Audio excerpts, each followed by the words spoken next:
voilà arrivé au terme de ces 2 journées de rencontres autour de l'histoire du parfum de la nature, au sujet du parfum de la nature. Je commençais ces rencontres par un paradoxe, qui est que donc, le parfum, les odeurs sont un objet difficile à saisir, un objet conceptuel un peu vaporeux, qui échappe quand on essaie de le cerner, et en même temps, c'est ce qui nous traverse. En témoignent de nombreuses expressions: avoir du nez, avoir du flair, se mettre au parfum, ne pas le sentir. Les odeurs nous sont peut-être l'un des éléments les plus familiers de notre vie affective, sensible. Et c'est aussi ce que montrait Annick Le Guerrer dans sa première conférence, une histoire du parfum autour de la notion de soin comme idée thérapeutique. C'est l'une des 3 grandes notions, fonctions du parfum que vous identifiez: la fonction thérapeutique, la fonction plutôt de séduction, et puis une fonction sacrée. On y reviendra peut-être un petit peu plus à la fin dans les questions que je vous poserai. L'aspect de soin a été donc évoqué par Annick Le Guerrer. L'aspect de séduction, un petit peu plus, par Fabrice Chemla, qui nous a indiqué le fait que finalement l'histoire des perceptions était aussi toujours une histoire culturelle, que c'était à la fois de la science et de l'imaginaire, ou de l'imagination, une science poussée à la merveille, qui nécessitait de considérer les odeurs et le parfum comme un langage articulé. Et c'était aussi peut-être ce que disait Chantal Jacquet dans sa philosophie de l'odorat, que j'ai déjà cité, que finalement elle ouvrait à la contemplation de ce qu'elle appelle des nouveaux mondes. Et elle dit peut-être: le parfum a cette formidable capacité, pouvoir d'arracher l'imagination à des stéréotypes. Alors c'est un peu ce à quoi nous nous sommes engagés pendant ces 2 journées, c'est franchir quelques frontières, quelques hybridations, conceptuelles aussi, d'aller un petit peu plus loin, d'essayer de trouver de nouveaux langages, nouveaux mots pour cerner ces odeurs et ces parfums. C'est exactement la démarche de Jean-Claude Héléna, à la fois dans son travail de parfumeur, mais aussi dans son travail d'écrivain, de faire en sorte que le langage se dépasse pour permettre de mettre des mots ou des expressions parfois plus fournies sur des sensations. Il le fait, vous le faites, Jean-Claude Héléna, à la façon d'un illusionniste, vous le dites vous-même, et vous montrez bien là comment la nature et l'artifice, le synthétique et le naturel se mêlent. Et c'est ce à quoi nous sommes parvenus à la fin de cette matinée avec vous, Karine, qui est l'idée que finalement l'odeur est un objet hybride et que c'est très bon pour l'art, ça produit de beaux imaginaires. Alors si j'ai retracé comme ça très brièvement ce parcours de ces 2 jours, c'est aussi pour répondre à la question que je posais initiale, qui est quelle nouvelle science de l'apparaître, quelle nouvelle phénoménologie inventer pour essayer de décrire cet objet qui échappe sans cesse. Et peut-être qu'on a, à travers vos 4 conférences, un début de réponse, ou en tout cas des pistes de réponse que je vous soumets. On pourrait dire d'abord que si l'odorat, les odeurs, les parfums nous traversent, qu'on ne peut pas y échapper, qu'ils nous saisissent quand ils apparaissent. Vous le disiez, il est difficile de boucher son nez, puisque c'est l'objet même de notre survie que de respirer. C'est qu'il y a, comme le disait Proust déjà dans Jean Santeuil, que l'odorat rend possible la commémoration de tout ce que notre être a laissé de lui-même dans des minutes passées, essence intime de nous-mêmes que nous répandons sans la connaître, mais qu'un parfum senti alors nous rend tout d'un coup. On voit là qu'il y a comme une sollicitation de l'odeur qui convoque plus que l'odeur elle-même, qui convoque un passé, une histoire, des émotions. Et ça, c'est peut-être l'un des premiers éléments de l'odeur, c'est qu'il est un appel total de notre identité. La deuxième chose, c'est qu'il est une forme d'unité, et ça, vous l'avez bien montré tous ensemble. Il n'avance pas par contraste avec d'autres, c'est sa nature vaporeuse, mais aussi sa nature totale, peut-être, qui est là. Ce que Bachelard appelle des images odorales, donc une forme d'imagination qui appelle aussi la mémoire, qui est une projection du futur, des attentes, des désirs, tout ça sont contenus dans cette forme qu'est l'odeur.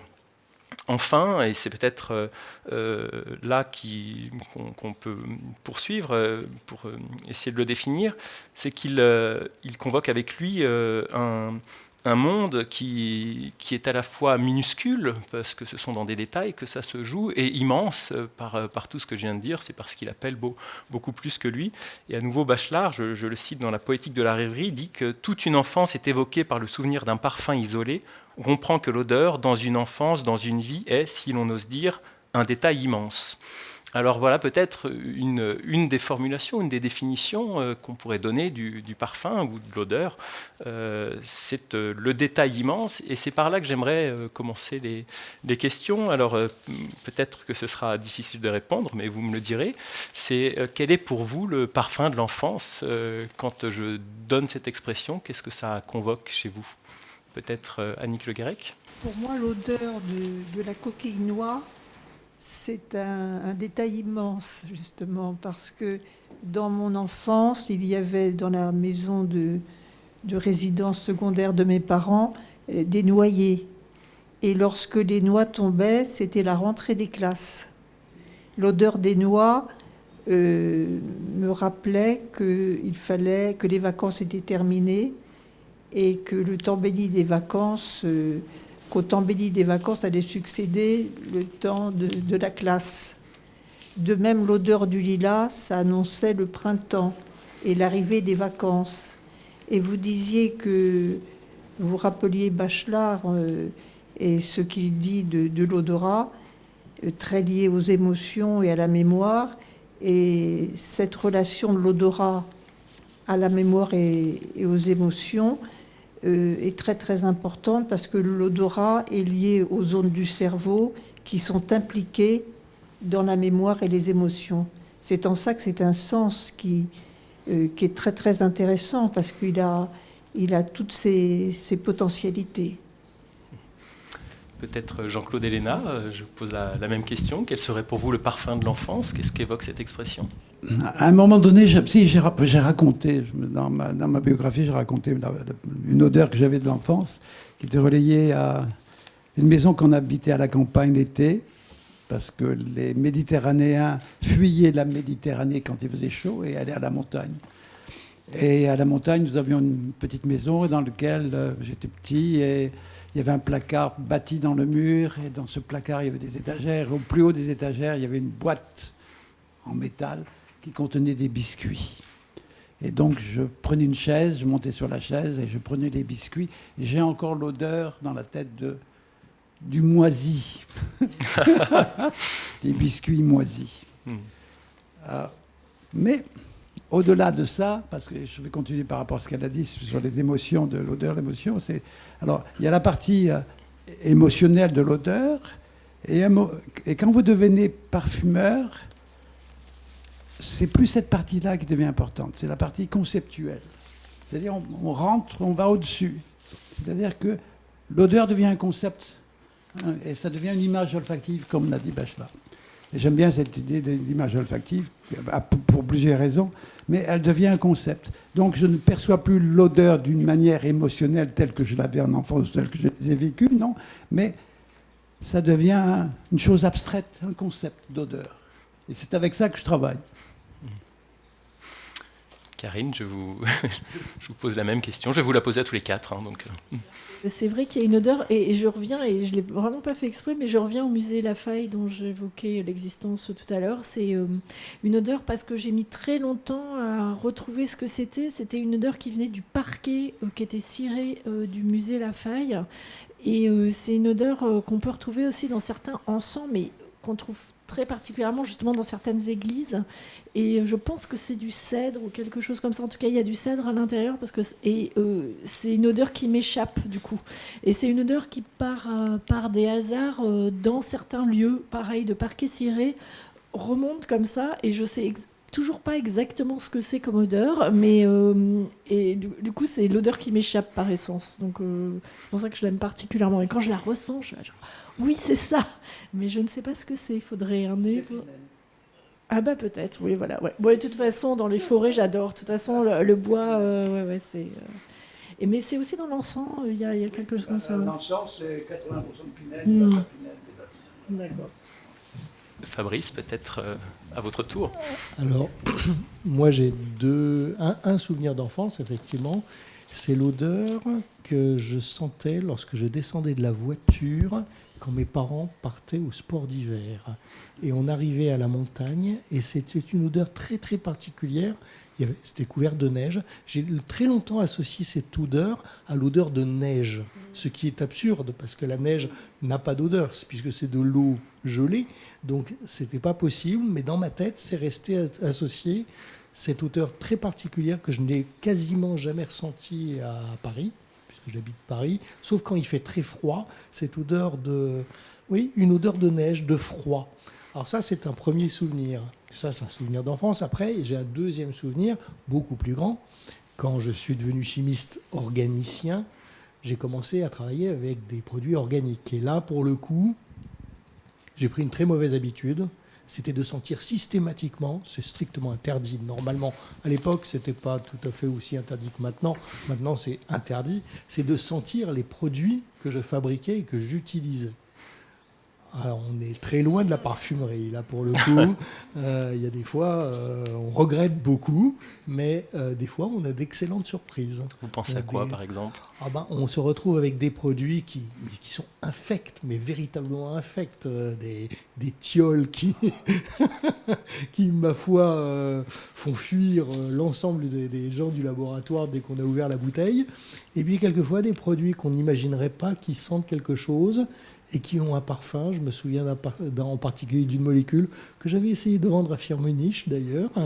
Malheureusement, elle n'était pas assez stable pour qu'elle soit utilisée, mais qui avait un parfum intense d'agrumes boisés. C'était un peu entre les deux, c'était assez curieux. Donc on a quelquefois d'excellentes surprises. Alors maintenant, je ne le fais plus, parce que franchement, c'est une très mauvaise habitude et pour la santé, c'est pas génial. Comment comprendre la persistance de cette mémoire sensorielle ? Est-ce que c'est lié à une émotion particulière à ce moment-là, à une géographie, parce que vous étiez dans un lieu particulier, au fait que cette odeur était inédite ? Comment est-ce que vous répondriez à cette question ? Peut-être Fabrice, parce que vous avez le micro. Alors, parce qu'en fait, en réalité, c'est une odeur qui était différente de celle que je connaissais, puisque j'habitais Paris, la région parisienne. Donc le fait d'aller en vacances dans un cadre totalement différent, la neige, c'était vraiment... la neige à Paris, il n'y en a quand même pas beaucoup. Et le résultat des cours, c'est que ça s'est répété plusieurs fois. Donc ça s'est ancré. Chaque année où on y allait, chaque année, il y avait la même odeur. Donc dans ma tête, c'est véritablement resté comme une odeur particulièrement spécifique, que je n'ai d'ailleurs jamais sentie ailleurs. Alors maintenant, quand je vais à la neige, alors je ne vais plus à la neige, mais je pense que je ne la ressentirai plus de la même manière. Mais à l'époque, elle est restée comme un signal de vacances, bien sûr, un signal d'un cadre de vie différent, d'activités différentes, enfin de tout, quoi. Il y a tout qui est mobilisé là-dedans, et l'odeur, quelque part, c'est un signal premier. Karine, peut-être ? Moi, forcément, c'est lié à ce lieu qui m'était à la fois familier, mais en même temps qui n'était pas de la famille. Justement, c'était un lieu public. Et aussi, mais voilà, c'est vraiment une odeur que je recherche et que je ressens encore avec plaisir. Pas forcément parce qu'il m'évoque le musée Lafayette du tout, mais parce que ça sent bon. Pour le coup, il y a vraiment cette idée que c'est une odeur qui me convient particulièrement, que j'aime vraiment beaucoup, mais qui est née d'un lieu que j'aimais beaucoup. Jean-Claude, sur cette question-là, et puis peut-être aussi je complète un petit peu, est-ce qu'on peut comprendre comment le goût est-ce qu'il y a des études là-dessus sur comment le goût par rapport au parfum se forme ? Par rapport à ce qu'il vient de dire, on s'aperçoit que là, la persistance, c'est par rapport à l'émotionnel. Alors on sait bien qu'aujourd'hui, c'est que l'odeur se grave dans l'esprit, enfin se grave dans le cerveau, à partir du moment où c'est un moment heureux ou désagréable. Le désagréable, on vit un moment désagréable, et s'il y a un moment où il y a une odeur, on s'en souvient. Si le moment est heureux, on s'en souvient aussi. C'est-à-dire que le bonheur donne de la persistance à l'odeur, comme le malheur donne de la persistance à l'odeur. Une fois que j'ai dit ça, à mon niveau, c'est l'intérêt de l'odeur. C'est-à-dire que mon métier m'amène à choisir des odeurs, les garder en mémoire, parce que je leur trouve un intérêt. Et je ne dis pas amour. Les parfumeurs ne doivent pas aimer les odeurs. Il faut chercher l'intérêt de l'odeur. C'est terrible ce que je dis là. Dans le sens, qu'est-ce que je peux en faire? Et c'est le qu'est-ce que je peux en faire qui fait que je le garde en mémoire. Parce que ça va me servir à un moment donné. Donc ça va me servir à construire du parfum, à construire ce que j'ai envie de faire, etc., etc. Et donc, voilà, je garde en mémoire à cause de ça. Donc il y a la partie émotionnelle, la partie intérêt qui devient conceptuelle. Et voilà. Est-ce que l'intérêt que vous trouvez est parce que l'odeur détonne ou parce qu'au contraire, elle a des qualités d'équilibre Alors l'odeur m'intéresse parce que je me projette sur ce que je pourrais faire de l'odeur. Ça, je pourrais en faire ça. Ça, je pourrais en faire ci. Ça, je pourrais en faire ça. Ça, je pourrais en faire je pourrais l'utiliser pour faire du pamplemousse. Je pourrais l'utiliser pour faire une rose, etc., etc., etc. Donc, c'est ça. Et à cause de ça, je garde ça en mémoire. Et je n'y vois que mon intérêt. et pour le Annie, partager par la suite. Mais bon. Peut-être qu'en lectrice de Proust et Bachelard, vous allez pouvoir en parler. Voilà, comment expliquez-vous cette persistance mémorielle des odeurs? L'odeur de la coquille de noix, c'était la fin du bonheur. La fin du bonheur des vacances et l'appréhension de la rentrée. Donc c'était un moment hautement émotionnel en fait. Et l'odeur rappelle ce moment de façon privilégiée. Et comment définiriez-vous aujourd'hui le rapport qu'on peut avoir aux odeurs? Enfin, est-ce qu'on en a un petit peu parlé lors de votre conférence, mais est-ce que voilà, on a un rapport un peu dégradé à ces questions-là, ou voilà, comment est-ce que vous le qualifieriez aujourd'hui notre rapport à l'odeur? Alain Corbin parlait d'une société désodorisée, d'une certaine façon, depuis le développement de l'hygiène publique à la fin du XVIIIe siècle. Et notre hantise des odeurs de cuisine, de sanitaire. Mais à contrario, il y a beaucoup d'odeurs aussi dans nos sociétés, des odeurs fabriquées par nos sociétés, les déodorants, les gels mousse, toutes ces choses-là, les produits lessiviers.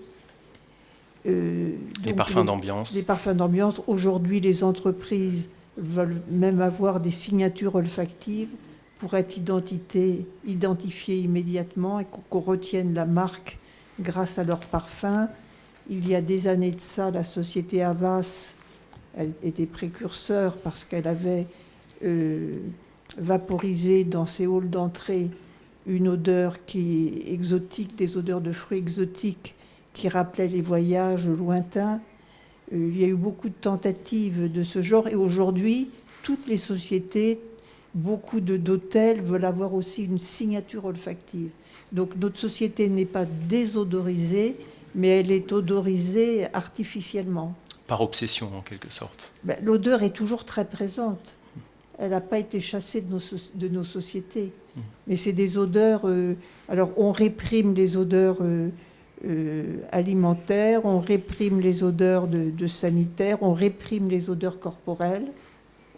Il ne faut rien sentir, il ne faut pas dégager d'odeur, mais à contrario, les odeurs fabriquées sont très présentes dans nos sociétés.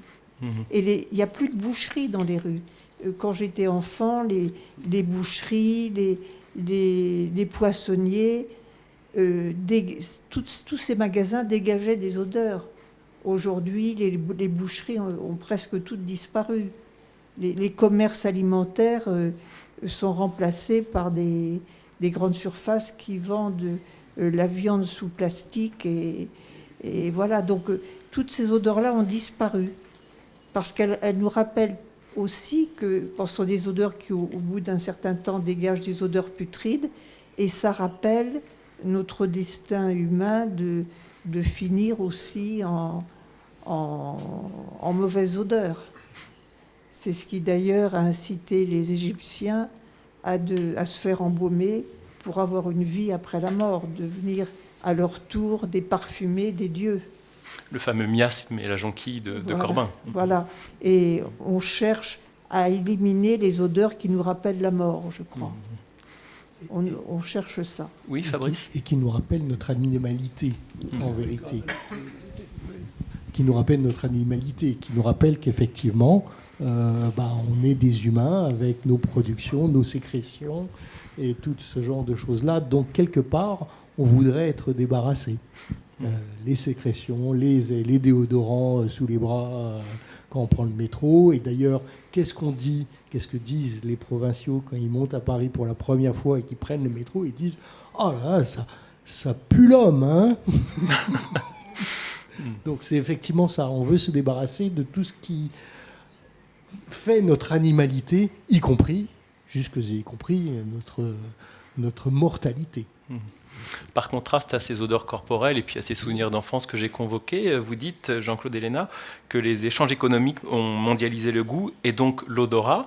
Est-ce qu'on peut penser que la recherche de ces signatures, les parfums d'ambiance, l'atmosphérisation du parfum va de pair finalement avec une forme d'uniformité, ou en tout cas la signature n'est pas aussi identifiable que ça devient un produit comme un autre, en quelque sorte. La signature olfactive s'est mondialisée à cause des groupes, des sociétés qui font que vous allez en Chine, la plupart des sociétés de parfums en Chine sont françaises, c'est-à-dire que c'est L'Oréal qui a acheté une société chinoise et les Chinois participent avec L'Oréal pour vendre des parfums chinois.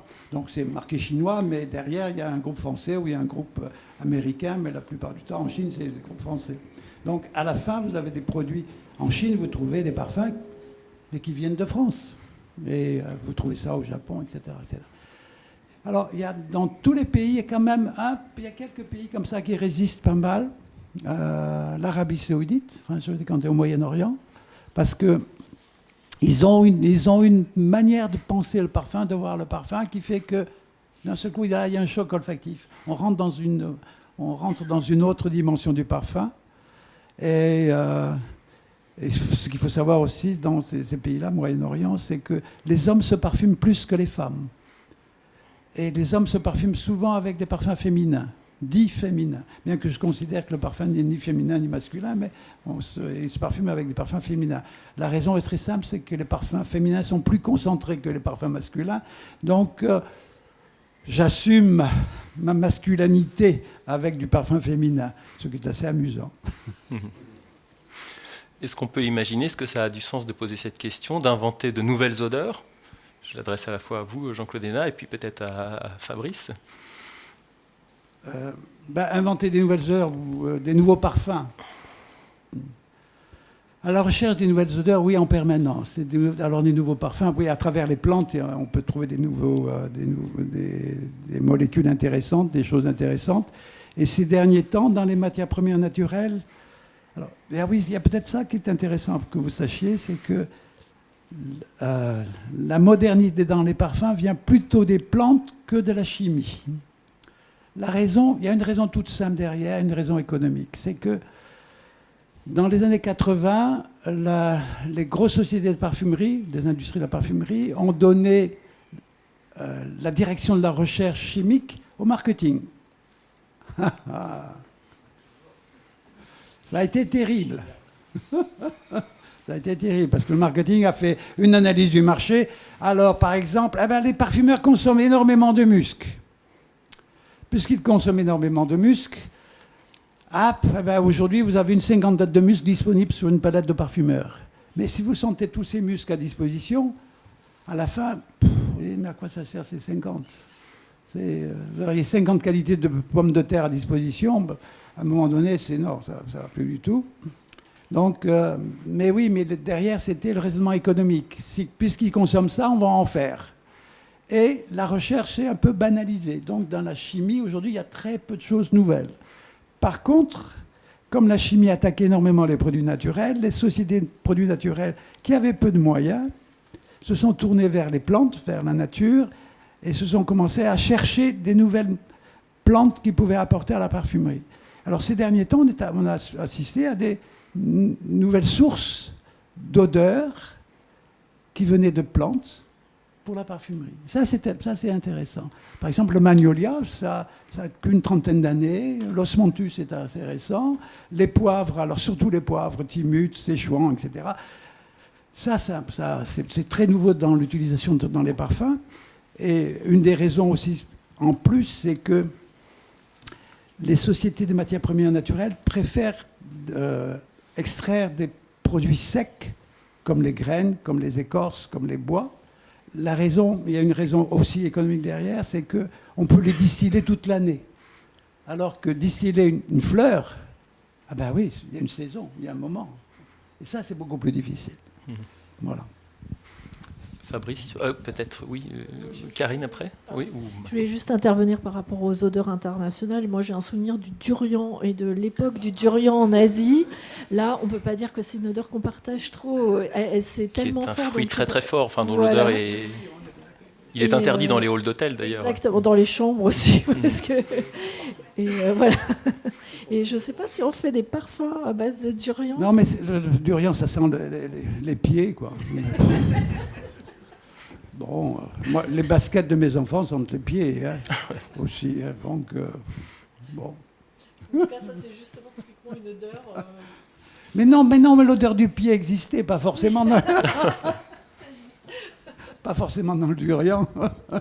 Mais on a les camemberts. Alors, vous voyez, en Asie, voilà, on a le camembert. Alors en Asie, ils ne mangent pas les camemberts parce que c'est l'odeur du durian. Mais il y a des trucs bizarres, paradoxaux. En fait, dans votre question, il y en a deux. C'est-à-dire qu'en réalité, les parfums, il en va des parfums comme il en va des vêtements, comme il en va. Tout est une question de mode aussi.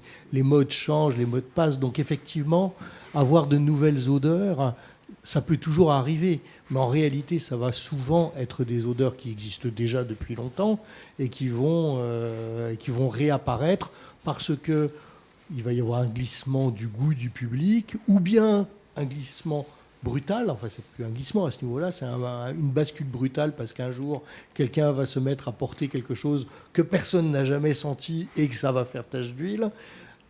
Un jour, j'ai eu la chance, si jamais vous avez l'occasion de le faire, je vous y engage vivement, c'est un peu difficile maintenant, de voyager en Éthiopie. Et en Éthiopie, les gens mangent avec les mains. C'est un pays assez particulier dans lequel on mange avec ses mains et dans lequel on mange les assiettes, puisque les assiettes sont généralement faites dans une galette de céréales très particulière qu'on ne trouve que là-bas et qui fait partie du repas. Donc c'est assez particulier. Le résultat de ça est assez inattendu. Ils utilisent des épices très particulières que je n'ai jamais senties que là-bas. Et le résultat des courses, c'est que les billets de banque sentent cette odeur. Et ils ont une odeur extrêmement particulière. Et quand je suis revenu d'Éthiopie, il me restait des billets de banque parce que je ne savais pas quoi en faire. Hein. Je les ai mis dans une boîte en plastique. Et ça fait 10 ans maintenant, ça sent toujours. Et de temps en temps, j'ouvre cette boîte en plastique pour sentir l'odeur et je la referme. Le voyage immobile. Le voyage immobile, je ne l'ai jamais senti ailleurs que là-bas. Alors, il y a peut-être je vous conseille le dollar. Hein.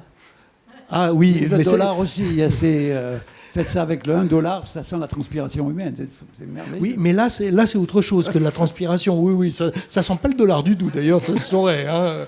Je pense qu'ils aimeraient bien que ça sente le dollar, mais c'est pas le cas. Non, il y a ce mélange évidemment de transpiration humaine et de cette épice particulière qu'ils utilisent tout le temps et qui se transmet par les mains. Elle est vraiment très très spécifique. Un jour, peut-être qu'on aura des parfums à base de ça se trouve. Pour contredire l'expression selon laquelle l'argent n'a pas d'odeur. Là, il en a une, très clairement. Enfin, ma question, elle est aussi dans le sens, j'entends bien qu'on peut inventer sans cesse de nouvelles formulations ou être sensible à de nouvelles odeurs. Elle est un peu en analogie avec la notion, par exemple, d'umami dans la culture asiatique, au Japon notamment, à laquelle on n'a pas été sensible pendant très longtemps, disons en France, en Occident, qu'on redécouvre aujourd'hui, cette saveur qui n'en est pas vraiment une. Voilà, c'était un peu dans ce sens-là que je posais la question de découvrir de nouvelles odeurs. Mais... En fait, il en est de ça. Il y a aussi tout un problème d'éducation. C'est-à-dire qu'il y a des odeurs que l'on va peut-être un jour finir par découvrir, alors qu'on n'y était pas sensible avant parce qu'il nous faut du temps pour y être éduqué. Mais c'est comme le goût. Moi, je me rappelle une fois d'être allé au Japon, il y a de ça maintenant bien 20 ans, invité par un grand professeur japonais de l'université de Tokyo. Et très gentiment, il m'invite dans un restaurant de tofu. Et c'était un restaurant dans lequel je n'ai mangé que du tofu. Et c'était des petits bouts de tofu qui étaient disposés le long et on les prenait les uns après les autres, je les mangeais. Et je les mangeais. Et je ne voyais strictement aucune différence dans tous ces morceaux de tofu.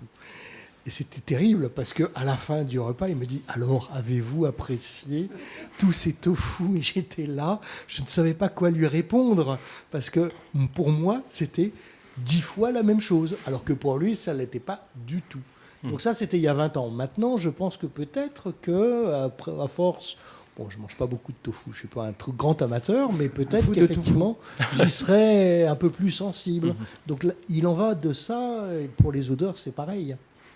Oui, je voudrais rajouter par rapport au Japon, c'est que l'umami, c'est le fade. Oui. Et après, il y a une autre chose au niveau culturel au Japon, c'est que on ne porte pas de parfum bruyant. Bruyant, ça veut dire qu'il dérange l'autre. Je veux dire, au Japon, c'est le groupe avant la personne. Et pas, en Occident, la personne avant le groupe. Donc, quand on est en Occident, on se parfume parce que je me parfume moi. Et je veux que les autres me sentent. Au Japon, c'est l'inverse. Au Japon, c'est si je me parfume le plus discrètement possible pour ne pas gêner l'autre. Et là, d'un seul coup, culturellement, vous basculez. Et ce qui fait que, au Japon, le parfum, il est là, mais il est délicat, il est discret. Ce qui n'est pas le cas en Occident, et encore moins au Moyen-Orient. Annick, peut-être sur cette question de l'éducation à l'odorat. Alors, vous avez eu la gentillesse et on a eu la chance de pouvoir sentir plein d'odeurs, parfois inaccessibles. Alors là, c'était entre nous. Comment est-ce qu'on éduque plus largement est-ce que vous avez des pistes pour éduquer plus largement une population à la sensibilité aux odeurs? L'odorat, pendant longtemps, n'a pas été un sens éduqué, sauf par les parfumeurs et les œnologues. Pour les raisons qui ont été dites, un sens trop lié à la sexualité, un sens qui était considéré comme inférieur, qui n'apportait pas assez de connaissances. Et aujourd'hui, toutes ces critiques concernant l'odorat sont levées. Et on voit que l'odorat est complètement réhabilité. Quand j'ai commencé mes études, quand j'ai soutenu ma thèse en 88, travailler sur l'odorat était un sujet incongru à l'université. Il valait mieux travailler sur la vue ou l'ouïe des sens nobles, comme disaient les philosophes grecs. Et donc travailler sur l'odorat, le parfum, c'était des sujets qui étaient critiques, c'était des sujets critiquables. Et j'ai vu... critiquables par manque de source ou par préjugés. Par préjugés.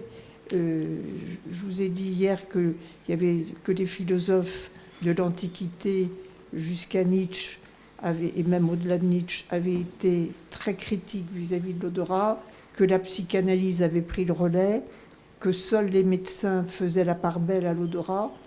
Mais donc c'était un sens qui était mal vu des universitaires, des scientifiques. Et j'ai vu un complet basculement après ma soutenance de thèse, parce qu'aujourd'hui, l'odorat est complètement réhabilité. Complètement. Il y a des tas de sujets, de thèses sur le parfum, l'odeur. Il y a des colloques, il y a des expositions. L'art s'intéresse aux odeurs. Les installations olfactives se développent. Et c'est tout à fait nouveau. L'art ne faisait pas appel aux odeurs. Kant avait dit d'ailleurs, et Hegel aussi, que l'odorat était un sens incapable de donner naissance à un art. Ces deux philosophes considéraient que l'odorat ne pouvait pas donner naissance à un art. Et aujourd'hui, les artistes font de plus en plus appel aux odeurs.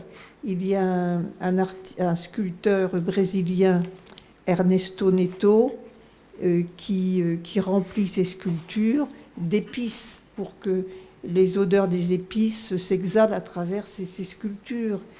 Il y a une plasticienne allemande, Helga Griffith, qui fait des installations olfactives. Elle a par exemple fait une installation qui date de quelques années, qui s'appelle Turbulent Memory, où le visiteur déambule dans un labyrinthe de mouillettes. Les mouillettes, ce sont des petites bandelettes que je vous ai fait sentir hier, de mouillettes trempées dans du chalimard. Alors le visiteur déambule dans ces mouillettes de chalimard et il entend des voix de personnes. Donc il y a des tas de choses comme ça. Il y a aussi un sculpteur qui s'appelle Ernest Beau qui a fait un escalier avec des savons de Marseille qui sentent. Donc l'art fait de plus en plus appel aux odeurs. Donc on ne peut pas dire que nos sociétés sont désodorisées. Que l'art fasse appel aux odeurs, c'est quelque chose de tout à fait nouveau. Ça n'avait jamais existé dans les temps passés. Ça, c'est complètement nouveau. Donc l'odorat est très fêté aujourd'hui. C'était d'ailleurs le cas, je ne sais pas, pour certains, vous avez peut-être vu cette exposition sur l'intime au musée des Arts Décoratifs, où il y a toute une pièce qui est dédiée à sentir des parfums, et des parfums qui sont rentrés dans l'intimité des Français. Vous voyez, et ça c'est tout à fait nouveau, ça n'existait pas dans les années 80. Et on peut dire qu'aujourd'hui l'odorat est complètement réhabilité. Les scientifiques s'y intéressent. Depuis 2004, il y a 2 chercheurs américains qui ont reçu le prix Nobel de physique et de médecine pour leurs travaux sur les récepteurs olfactifs. Il y a un bouleversement complet.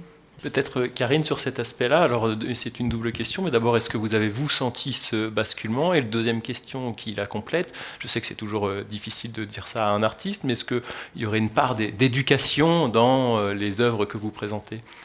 Alors, moi, j'allais aussi évoquer, en fait, ça m'est arrivé aussi de travailler, de collaborer dans des d'exposer en même temps, pas collaborer, pardon, mais d'exposer en même temps que d'artistes, notamment une artiste d'origine québécoise qui habite en France, qui s'appelle Julie Séfortier, qui a fait une formation et qui travaille avec Olivier David, donc à l'Osmothèque de Versailles, mais qui elle-même compose des odeurs. Elle compose des odeurs de villes, de territoires, de jardins, et elle travaille vraiment, elle en créant réellement des odeurs avec la technique d'un nez classique, et elle en fait des installations aussi de mouillettes, mais comme des murs comme ça qui sont ou des porcelaines qui vont prendre Elle avait fait une installation, quand j'ai exposé Écouter la Terre, par exemple, que je vous ai montré ces céramiques avec le son de la terre et l'odeur de la terre.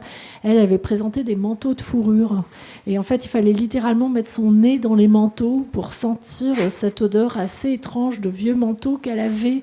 Elle avait créé des parfums d'après les souvenirs. En fait, elle connaissait les gens qui avaient porté ces manteaux. Elle avait essayé de reconstituer les odeurs de ces manteaux. De naphtaline, donc. Oui, c'est ça. Non, mais et en fait, elle me racontait que ça venait d'un souvenir quand il y avait des fêtes chez ses parents, tous les gens mettaient leurs manteaux sur le lit, et que petite, elle se couchait dans les manteaux et qu'elle sentait les parfums de tous les gens qui restaient dans les manteaux. On connaît tous ça. Effectivement, quand on décroche le manteau, ils sont pas forcément la naphtaline, ils sont aussi le parfum de la personne qui l'a porté, notamment sur les vêtements d'occasion aussi. Voilà. Et du coup, j'ai oublié votre question. Non, c'était sur la part d'éducation. Alors, voilà, c'est un peu connexe, mais par exemple, est-ce que vous présentez vos installations à des enfants? Est-ce que vous intervenez auprès des plus jeunes, par exemple? Oui, complètement. Je pense que c'est... Moi, j'interviens surtout... Alors, auprès des enfants, j'ai un travail que je fais d'ailleurs des enfants jusqu'aux maisons de retraite sur des souvenirs botaniques. Et les gens, en général, ils calent un peu. Donc, c'est un travail oral et écrit. Je les enregistre. Après, on fait une pièce sonore à partir de ça. Mais souvent, dès que je leur dis, mais vous savez, une plante, c'est pas forcément une plante que vous avez rencontrée. Ça peut être un goût, une odeur. Et là, en général, ça déclenche beaucoup de choses. Je pense que tout le monde même les gens les plus urbains, vont parler de la première fois qu'ils ont senti un fruit ou quelque chose auquel ils n'étaient pas habitués. Je pense qu'effectivement, c'est quelque chose qu'on n'évoque pas forcément très souvent, mais qui est vraiment décompose la question en l'orientant sur l'odeur. On a vraiment des réponses. Donc oui, en général, tout le monde sait, les références aux odeurs, c'est assez facile. Et ça, encore une fois, je pense que c'est comme le son pour moi, ça convoque. On est quand même dans des sociétés essentiellement tournées vers l'œil, d'autant plus avec les écrans, les téléphones, on est quand même beaucoup sur un sens capté par l'œil. Et tout à coup, convoquer ces autres sens dans des installations va permettre aux gens aussi d'avoir quelque chose de moins prémâché, on va dire, que ce que nous propose une image. C'est aussi pour ça que c'est très utilisé. C'est ce qu'on a senti dans vos interventions et dans le complément de la façon dont vos interventions sont complétées, c'est que c'est vraiment un sens synesthésique, dans le sens où il appelle la vue, le toucher, même vous le disiez tout à l'heure, l'odeur évidemment, mais le goût, les couleurs, enfin là le son, on a le sentiment vraiment que tout se réunit et peut-être que les sens sont beaucoup plus mêlés que ce qu'on voulait laisser croire. Peut-être c'est une question que je vous adresse, Annick, mais je me suis demandé, c'était dans les 3 fonctions de l'odeur, donc le soin, la séduction et le sacré, et je me suis demandé si l'art n'était pas finalement la nouvelle façon de parler du sacré, c'est-à-dire que c'est là où on retrouvait la dimension sacrée de l'odorat, c'était peut-être dans les installations artistiques. Les odeurs reviennent dans les églises, l'odeur de l'encens qui avait disparu des églises, sauf au moment des obsèques, commence à revenir. Mais l'odeur et le sacré, c'est quand même quelque chose qui ne peut pas être confondu avec ce qui se passe dans le domaine de l'art, je crois. Parce que dans toutes les traditions religieuses, les dieux sont de bonnes odeurs. On trouve ça dans toutes les religions. Dans le bouddhisme, le Bouddha sent le santal. Dans le christianisme, le Christ, selon les bestiaires médiévaux du Moyen-Âge, le Christ a une bonne odeur. Et d'ailleurs, dans l'Évangile, il est dit que le Christ attire tous les peuples par sa bonne odeur. Paul dit « Je suis la bonne odeur du Christ », Saint Paul. Donc, les personnages sacrés dans les religions sont bien odorants, toujours bien odorants. Et le diable, le mal, est du côté de la puanteur. Le diable sent mauvais, le mal sent mauvais. Il y a cette bipolarité. Et c'est pour ça, je vous l'ai dit tout à l'heure, je me répète, mais les Égyptiens de l'époque pharaonique voulaient absolument être embaumés pour ne pas pourrir et sentir mauvais et devenir à leur tour des parfumés des dieux. Donc le parfum, la première fonction du parfum, c'est une fonction sacrée, permettre aux humains d'échapper à la pourriture pour devenir des dieux à leur tour et avoir accès à une vie après la mort. Ça, c'est la première fonction. Et d'aura plutôt que de sacré, disons qu'il y a un retour raison. De l'aura du parfum. Oui, parce que l'art donne une dimension autre au parfum. Vous avez raison. Mais la fonction sacrée du parfum, c'est la première.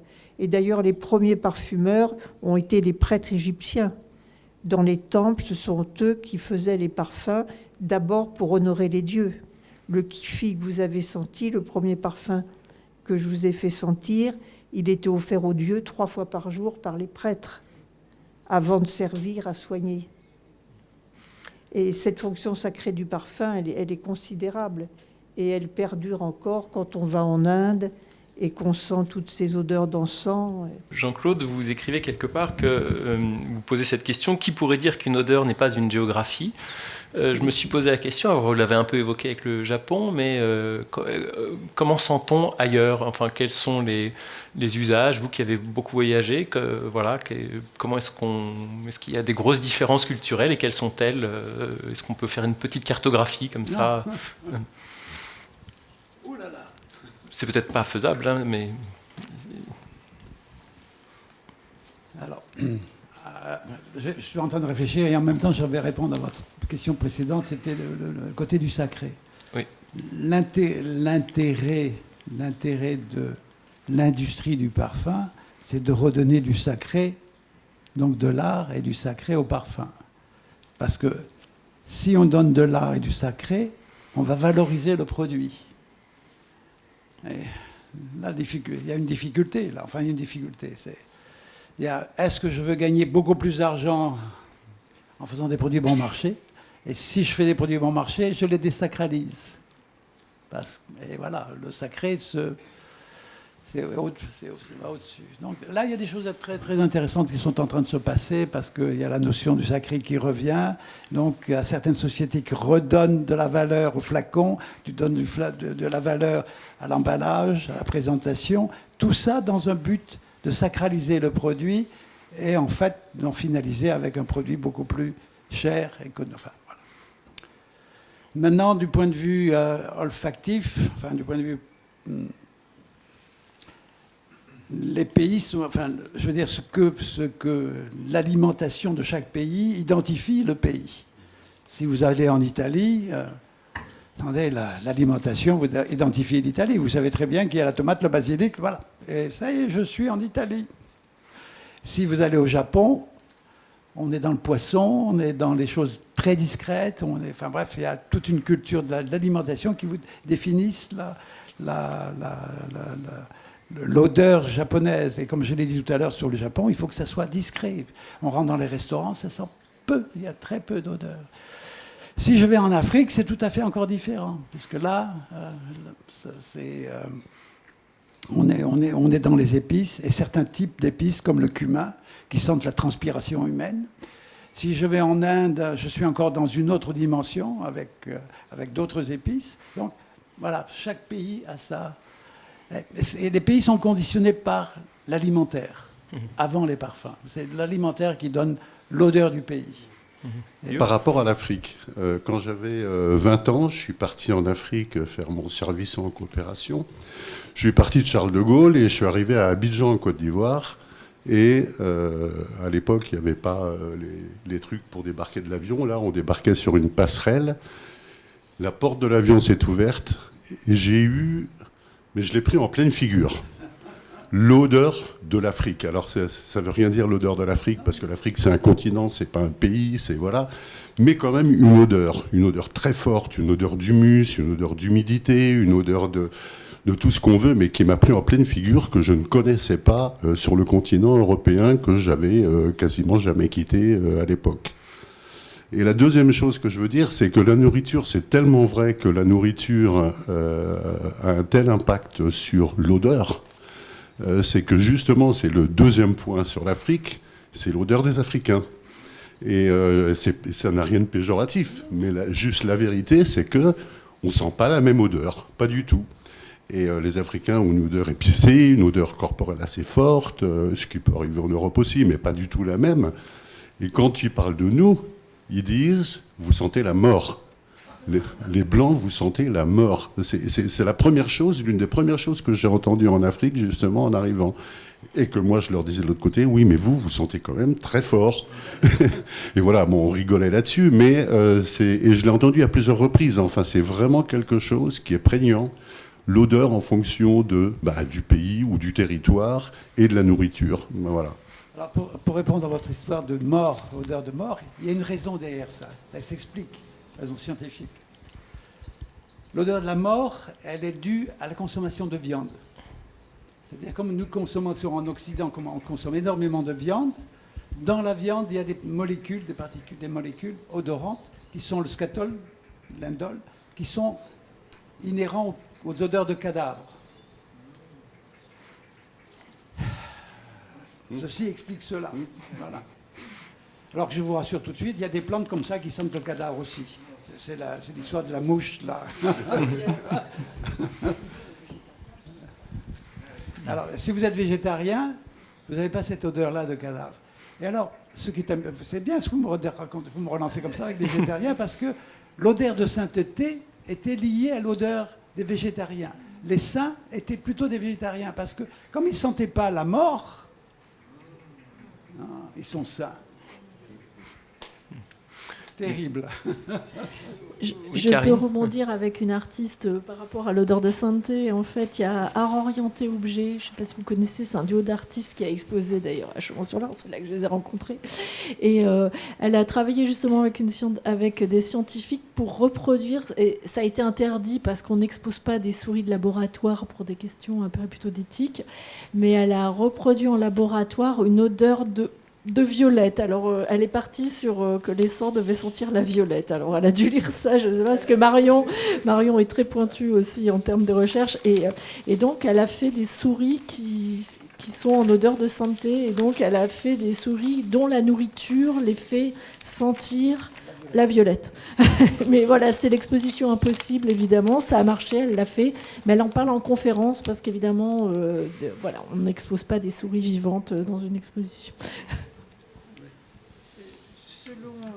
Il y a beaucoup les saints qui sont morts en odeur de sainteté. On a remarqué que leur sang était incorrompu, non putréfié, et même plusieurs décennies après leur mort. Et l'odeur de sainteté émanerait d'un corps dont le sang n'a pas pourri. C'est ce qui s'est passé pour Sainte Thérèse d'Avila, qui a été déterrée plusieurs fois, plusieurs décennies après sa mort, et le cadavre était intact parce que le sang n'avait pas pourri. Et l'odeur de sainteté, elle est tout à fait liée à ça. Le Padre Pio, qui est décédé en 1968, avait des stigmates aux pieds et aux mains qui exhalaient des odeurs de fleurs, et son sang n'a pas pourri également. Fabrice, je ne sais pas si vous souhaitez... D'un point de vue plus scientifique, disons, est-ce que ça vous semble quelque chose de... Non, mais je repensais à la cathédrale de Padre Pio dans le Gargano, qui m'avait absolument fasciné.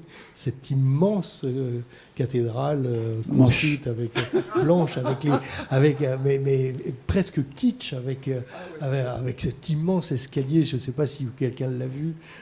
C'est absolument extraordinaire. Et on descend cet escalier, on arrive devant la crypte avec le corps de Padre Pio qui est là. Je ne sais pas si son sang, effectivement... Oui. Enfin bon, je pense qu'il a été un peu... Enfin, je ne suis pas tout à fait sûr que ce soit le cadavre naturel tel qu'il est arrivé. Parce que quand même, nous sommes en Italie, et ça me rappelle tout ce qui a été dit sur le 500 de Naples, où effectivement on a retrouvé des recettes permettant quand même de fabriquer du sang qui se liquéfie à volonté dès qu'on agite la bouteille un petit peu. C'est dans le sang de la cathédrale de Naples, dans la fiole de la cathédrale de Naples, ce n'est pas du vrai sang, très vraisemblablement. Je suis désolé, j'espère que je ne choque personne dans mon athéisme. Bon, il me reste à vous remercier pour votre attention, à vous remercier pour votre présence. Merci. Et à vous inviter à lire les livres de nos auteurs qui sont disponibles à la librairie, et puis à revenir au domaine de Chaumont-sur-Loire, bien sûr. Merci beaucoup. Merci.